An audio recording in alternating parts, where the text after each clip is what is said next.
सर्वोपरि माना गया है, इसमें क्या विशेषता है? अभी हम लोगों के बीच में बहुत ही एक अच्छे विशालतम व्यक्तित्व जो खाद्यान्न विभाग में भोजन सामग्रियों के निर्माण में, उसमें भी जिनको पूरे जनपद में पूरी सब्जी बनाने में विशिष्टता प्राप्त है, उनके द्वारा एक जिज्ञासा की गई कि कोहड़ा जो तुम्हें की क्या विशेषता है।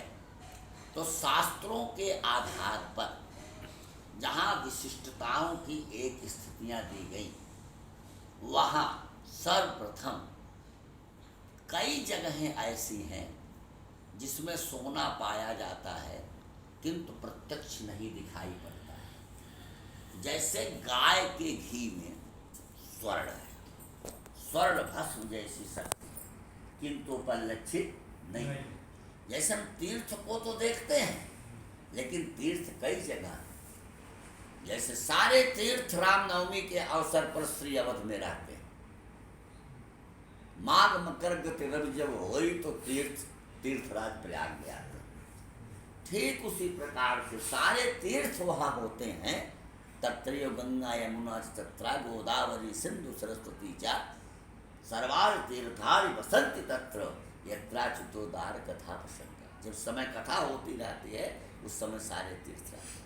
और ब्राह्मण के दाहिने चरण के अंगूठे में समग्र तीर्थों का निवास होता है, किंतु ये सब परिलक्षित प्रत्यक्ष नहीं होते।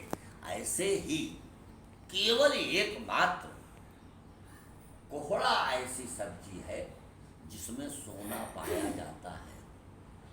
तीसरी बात, कोमलता की मूल प्रज्ञा में ये कोहड़ा है।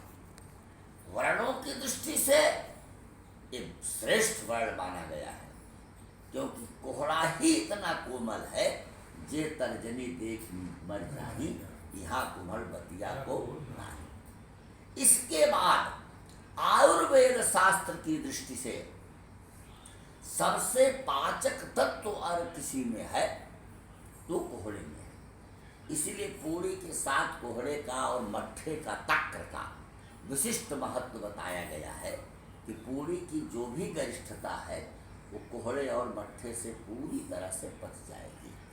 प्रयोग करने के लिए कोई आदमी इसका प्रयोग कर सकता है। जैसे शाम को कोहड़ा, शुद्ध कोहड़ा, उसमें और कुछ न मिलाए, उसकी सब्जी बना दे और पनीर की सब्जी बना दे। जैसे आयुर्वेद शास्त्र की दृष्टि से सबसे खराब सब्जी पनीर।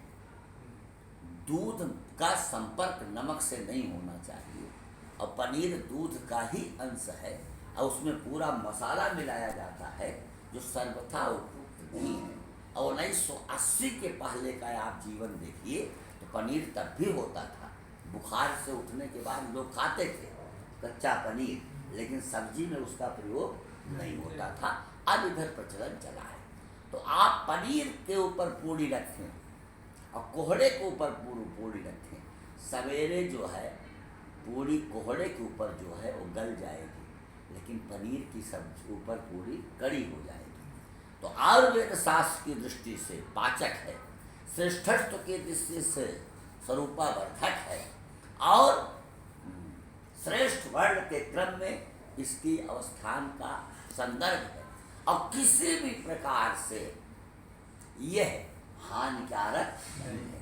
और सब्जियों के बारे में है तो वो लाभदायक भी हैं, कुछ परिस्थितियों में हानिकारक भी है।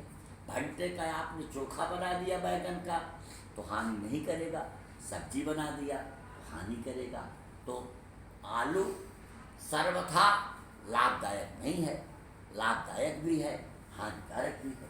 लेकिन कोहड़ा एक ऐसी सब्जी है जो आयुर्वेद की दृष्टि से, सृष्टि के क्रम की दृष्टि से, उत्पादन की दृष्टि से, अनेक दृष्टियों से कोहड़ा बहुत लाभदायक है। और उसको उत्पादन करने की दृष्टि से भी कोई बहुत ज़्यादा इसमें झंझट नहीं है। इसकी लताएँ आसानी से हो जाती हैं, उसमें कोहड़ा आ जाता है और उसका प्रयोग ग्रह है, इसलिए कोहड़ा का बहुत महत्व है। धन्यवाद गुरुजी।